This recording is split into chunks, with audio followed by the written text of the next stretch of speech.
Well, this is fun, actually. Good. Yeah, I'm enjoying it. Yep. We were talking about Alan Alda. Mm-hmm.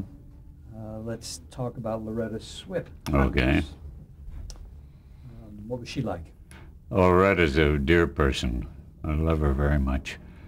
She lives down the street from us, just 4 or 5 houses. We don't see her as often as we should because she's always busy doing something out of town. But she's an adorable person. I love Loretta very much. And she's a great performer. She was fun to work with. Absolutely. Was she anything like the character that she played? No, not basically. Loretta's pretty with it. I suppose in some ways she's like the character, but because everything you do is based on yourself principally. But no, Loretta's pretty with it. Then there was Larry Linville, who played Major Frank. Oh, Jones. yeah. Larry was a crazy guy. And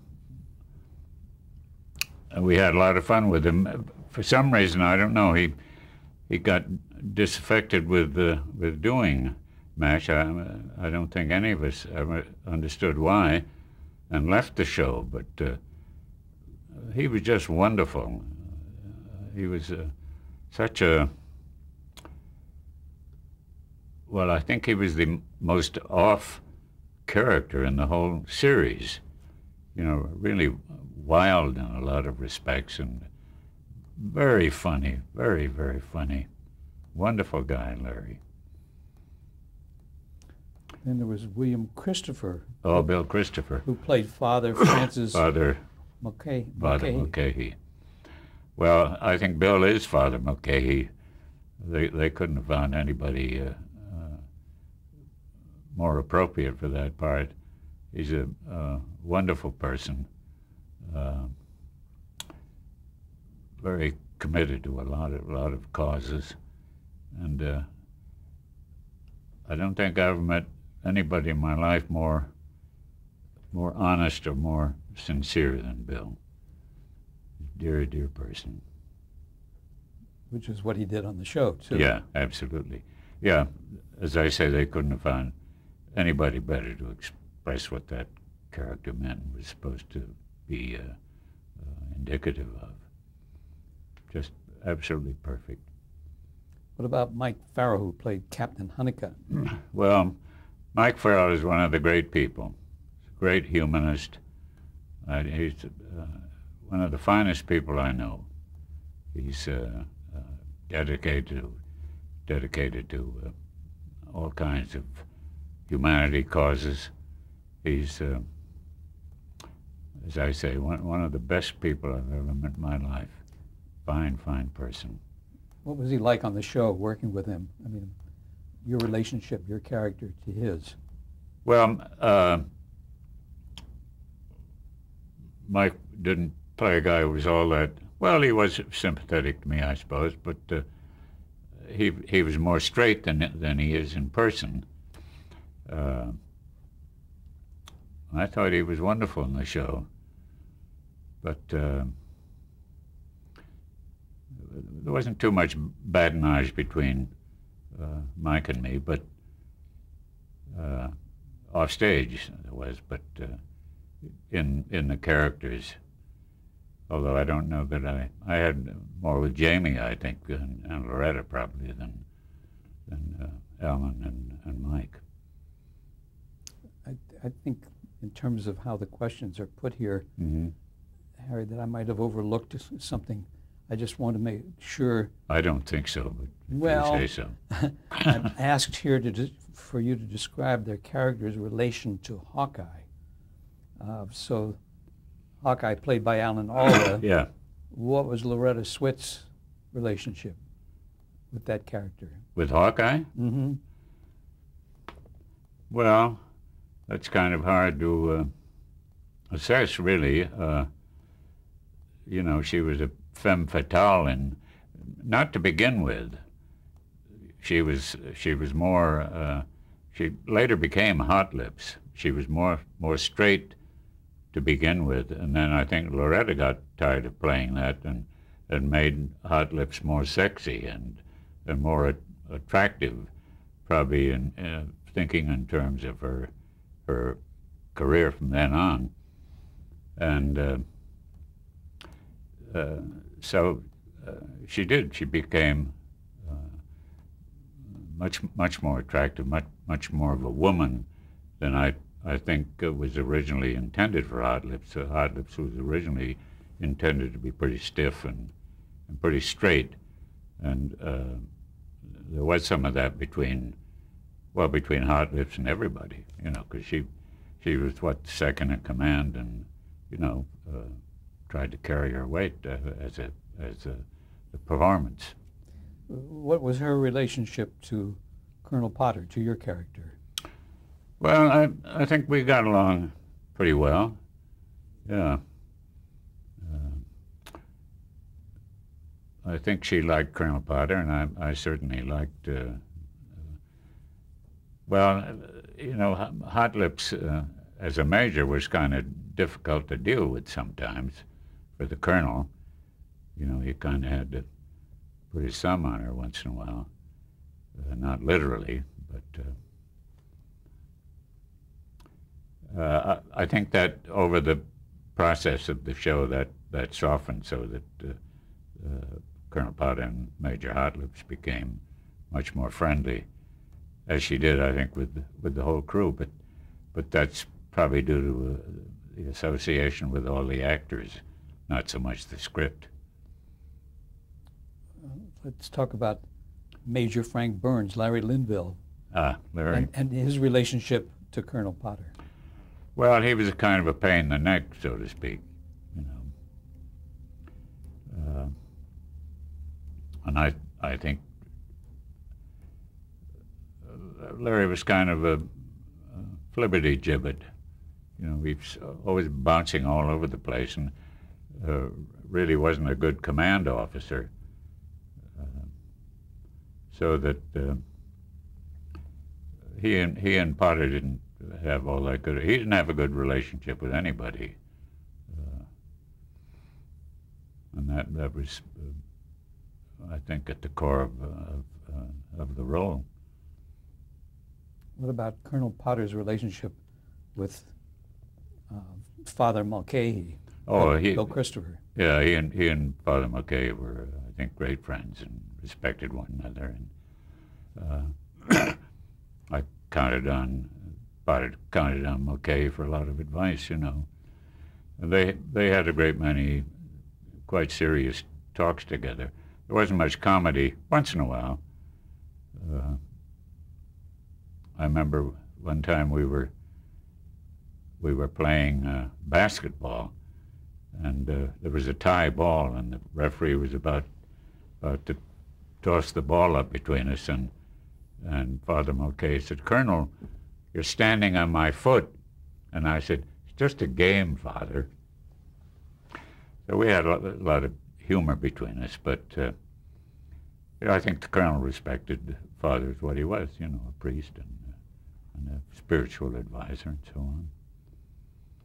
And it was a very strong relationship, humane.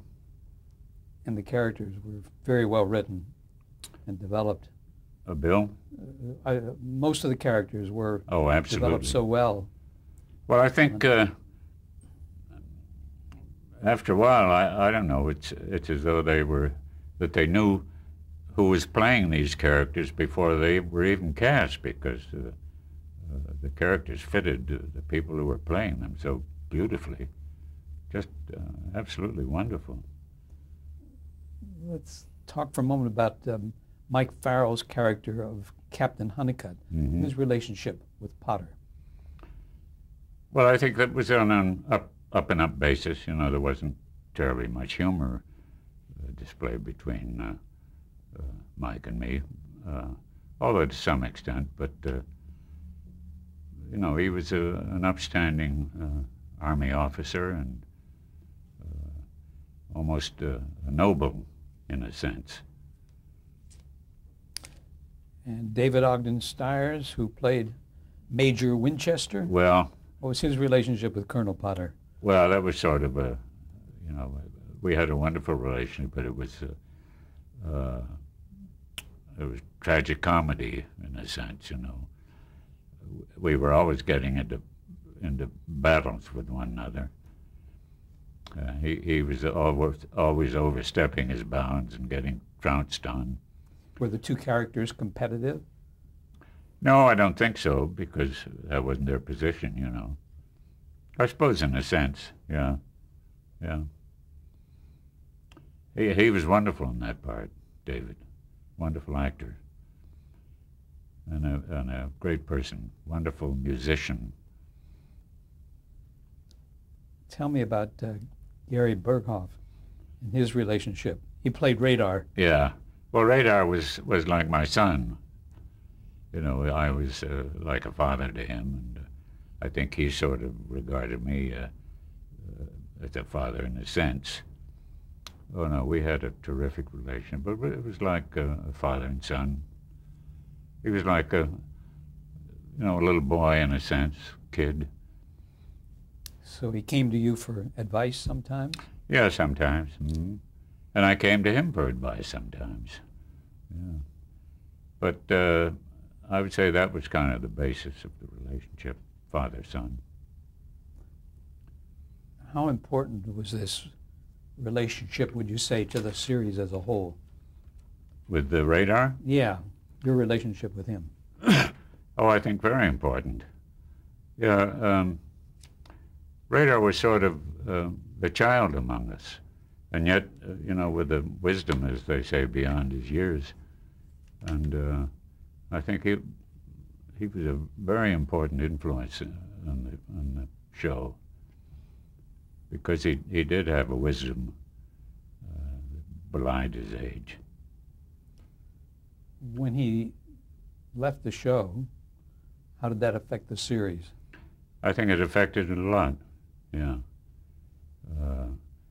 He was really an integral part of it, and it was a dimension that was only supplied by him. And I think that was too bad. How would you categorize that, what he provided the series? Was it a youthful outlook? Oh, absolutely. Oh, yes. Yeah. And, well, he was like a child in a sense to the rest of us, because he was younger and not as mature. And yet, as I say, he had a wisdom that went beyond his appearance and his conduct. No, I think that was a wonderful part of the show, what Gary supplied. Let's talk briefly about the character of Klinger, played by Jamie Farr. Oh, Jamie. Well, to me, Jamie was just delightful. With his dresses and so on. I don't know.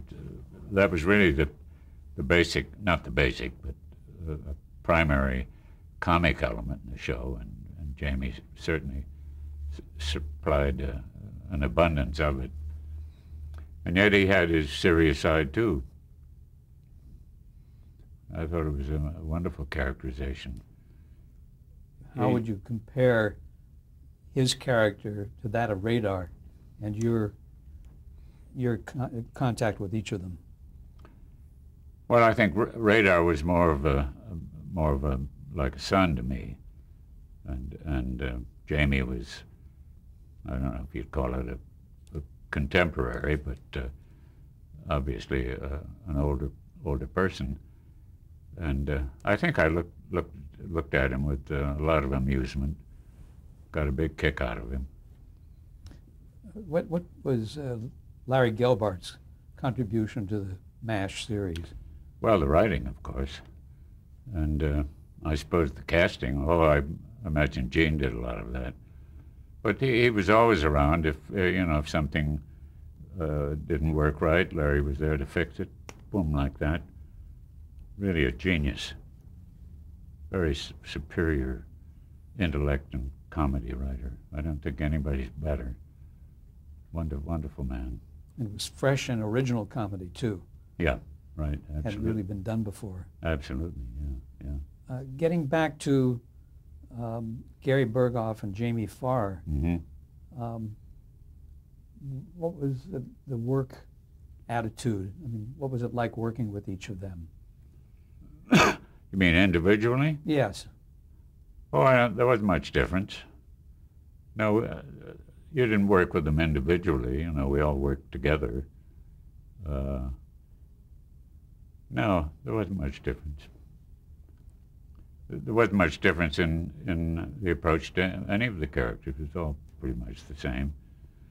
I've never been with a finer bunch of people, and I mean that intrinsically, but also to work with as actors and performers. It just was a breeze. It was a wonderful thing to look forward to going to work with these people every day. Absolutely delightful. I've never been on a show that was so warm and so rewarding, day after day after day. That's really saying something. Yeah, well, I mean it. There Absolutely. aren't too many series that you can say that about. No, that's true. Except Dragnet. Yeah. Tell No. me, what was Gene Reynolds' contribution to the MASH series?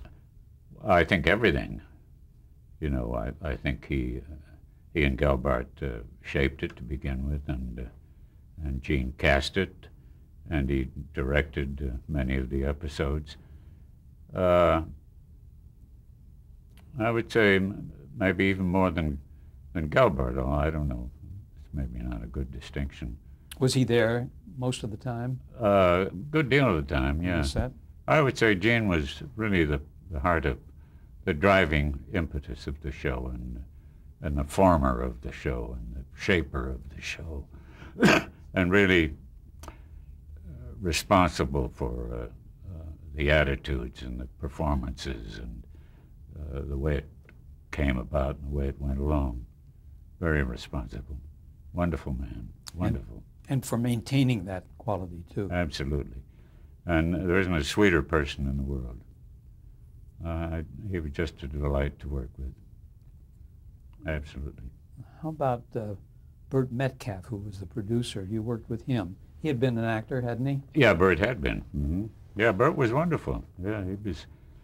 I think after Gene left, Burt took it over. Gene went on to do something else, and Burt was just as capable as Gene. You know, had a firm hand, but not firm in the sense that there was any dogma involved. And the whole group was like a family. You know, Burt was the producer and directed many of the episodes, but everything was kind and friendly. It just was a glorious show to work on. Charles Dubin directed some Yeah, of it. Charlie was great. Mm-hmm. And he, of course, has directed a lot of TV Oh, episodes. a lot of. I think Charlie maybe has directed more television than anybody I can think of. Probably. Yeah, Charlie was wonderful. What was it like working with him? Well, Charlie was great.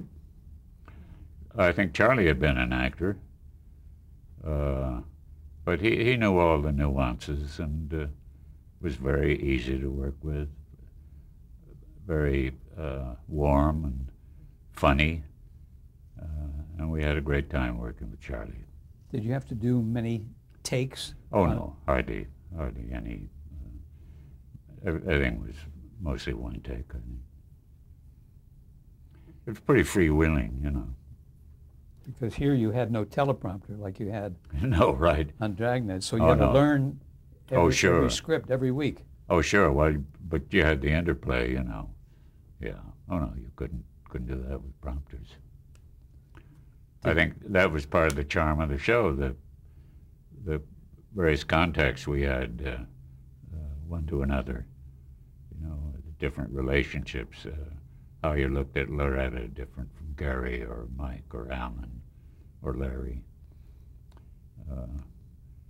No, no, you couldn't have done that with prompters. It made it, I think it made it terribly human, which is very important. Very real, very honest. Now, you directed a MASH, or Yeah, more. yeah, I directed, I don't know, 4 or 5, something like that. It was fun. How'd you get that assignment to direct the first episode? Oh, I suppose I asked for it. But I think Mike directed 1 or 2, and I'm not sure Jamie directed 1. Alan, of course, directed quite I think a you few. directed quite a few of them. Yeah, I guess I did. I don't really remember. Yeah. And one in particular that's in my notes is the Novocaine Mutiny. Remember that? I guess it's a playoff on the Caine Mutiny. No, I don't really remember it. But I probably did a good job. I'm sure you did. I like Novocaine. Well, it was so easy directing those guys. Well, it wasn't any directing. You just set up the shots such as they were, and that's pretty simple. I wanted to ask you about that.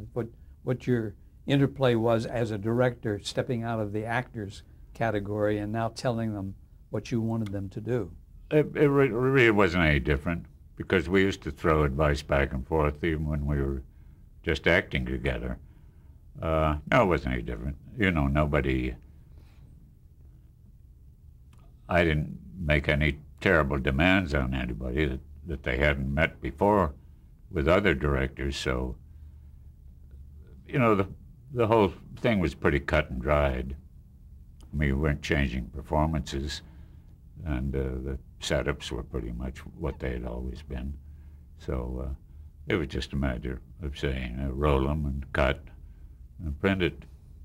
So you never had a situation in which the actor said, I don't want to do that, or that wouldn't be right for my character, or... Not on that show. I've had it sometimes in other shows I've directed.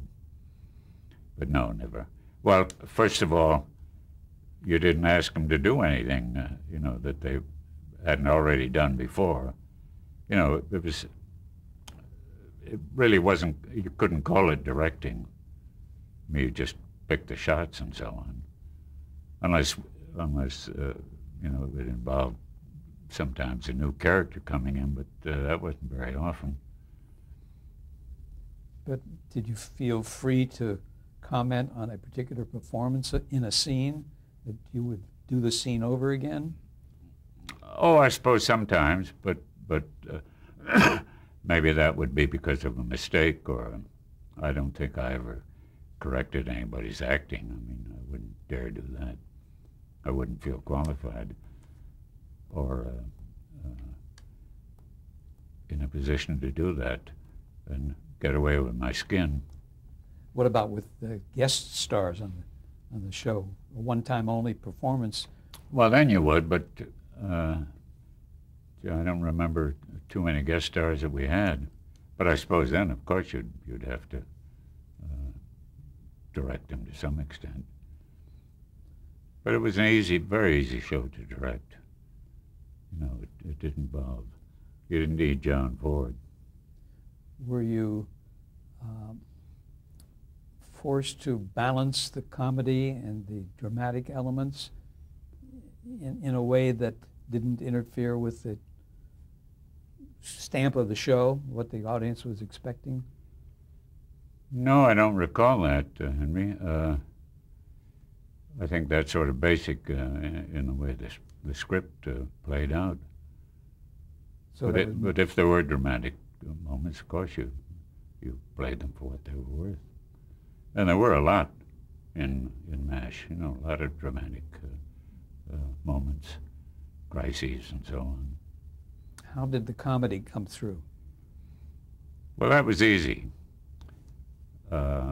Because you know, if you're directing that gang with whom you're so familiar, and you've horsed around off stage, and you've done it on stage, you know, it just flowed terribly easy.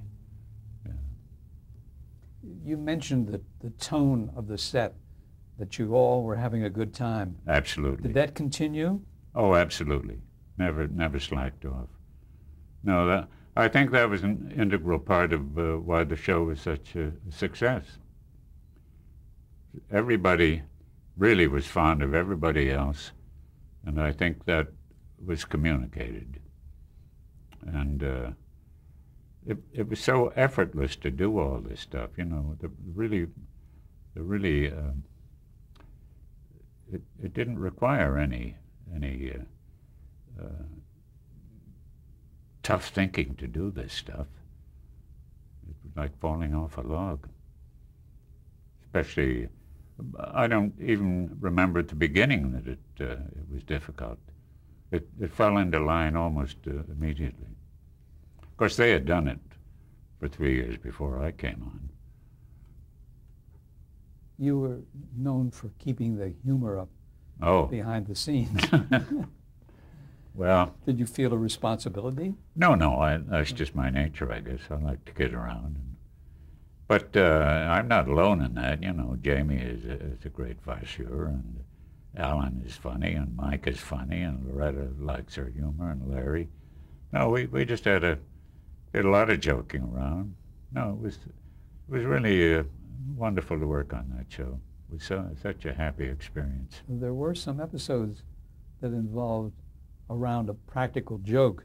Do you remember? Oh, the episodes? Yeah. No, well, I mean, was it inspired by anything that actually happened on the set at some point? It could have been. There were a lot of practical jokes. Like what kind of things did they do? Oh, I've forgotten, but whatever came up. Had to do with the food or with the wardrobe or? Yeah, the food, I would think, yeah. You know, we had a lot of messes where we were eating food, which wasn't very good. A lot of horseplay around that, especially with Jamie and Gary. Jamie was very funny. Did he do it while you were filming, or was it stuff sometimes in between? Sometimes, yeah. Yeah, we would horse around, and sometimes it was good, you know, and they'd keep it in. Oh yeah, it was very freewheeling, as I said. Yeah, because we had a lot of mess tent scenes where, you know, we were all seated at a rectangular table, and I think the camera was back here and covered the whole thing. There weren't any close-ups or whatnot. So there was a lot of horseplay, a lot of, well, whatever you want to do with your food. You remember anything in particular? No, I don't. No food fights? Probably, but I don't really. I suppose there was a lot of childishness on that show, along with the whatever mature qualities we possessed. It was really a terrific, fun show to do. We're going to pause for a moment, change Okay. tapes. Okay.